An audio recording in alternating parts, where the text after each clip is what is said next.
तो दोस्तों, आप सभी ने राजू का वर्ल्ड कप कहानी के पार्ट 1 में देखा कि कैसे राजू और शिवानी अपने माँ बाप से बिछड़ने के बाद एक होटल में रहते हैं, जहाँ राजू वेटर का और साफ सफाई का काम करता है और उसे बहुत सारी बातें परेशान करती थी, उसके माता पिता को लेकर और उसकी बहन को लेकर। एक दिन एक बहुत बड़ी क्रिकेट की अनाउंसमेंट हो रही थी। उस वक्त राजू अपनी बहन के साथ होटल से बाहर निकला था। दरअसल उसे शिवानी के लिए कुछ कपड़े लेने थे और जैसे ही उसे एडवांस सैलरी मिली, वो जाकर शिवानी के लिए कपड़े खरीदता है। उस क्रिकेट की अनाउंसमेंट को राजू ने सुना कि क्रिकेट में जो टीम जीतेगी उसे 11 लाख का इनाम था। अब राजू के मन में एक उम्मीद की किरण जगी कि शायद यही वो जरिया है जिससे राजू अपने माता पिता का सपना पूरा कर सकता है। राजू तुरंत गया और उस अनाउंसमेंट करने वाले से बात की और जहां क्रिकेट होना था वहां का नाम पता लगाया। क्रिकेट का मैच 3 दिन बाद था।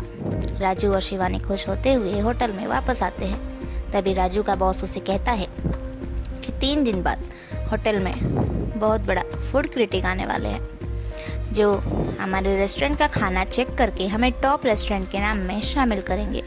तो उस दिन किसी भी हाल में राजू को रेस्टोरेंट में मौजूद रहना होगा। ये बात सुनकर राजू ने अपने बॉस से बात की कि 3 दिन बाद ही उसका क्रिकेट का मैच है जो उसे जीतना है, तो वो उस दिन छुट्टी चाहता है। लेकिन उसके बॉस ने साफ इनकार कर दिया।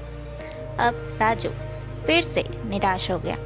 उसे जैसे लगा कि शायद अब कोई रास्ता ही नहीं है जिसके ज़रिए वो अपने माता पिता का सपना पूरा कर सके। वो निराश होकर अपने काम में लग गया।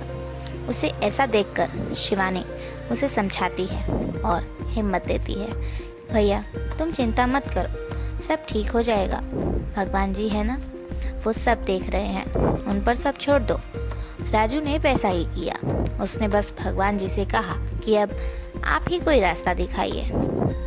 और भगवान जी बच्चों की बात ना सुने, ऐसा तो हो नहीं सकता। उन्होंने राजू और शिवानी की बात सुन ली।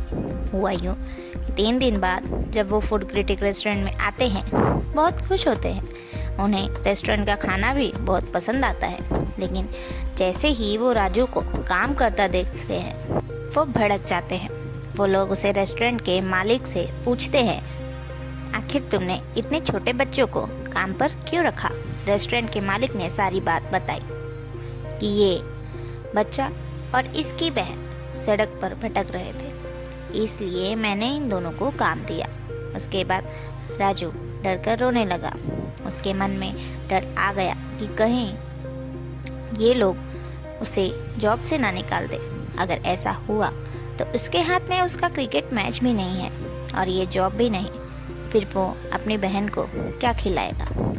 लेकिन ऐसा नहीं होता है।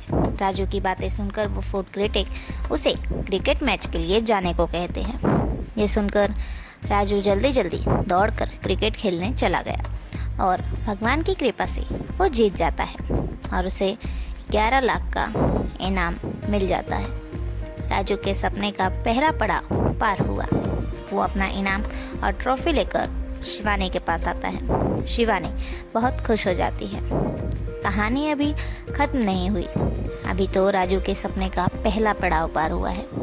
पूरा सपना पूरा होना अभी बाकी है और ये कैसे पूरा होगा, ये जानने के लिए ज़रूर देखें कहानी का पार्ट 3।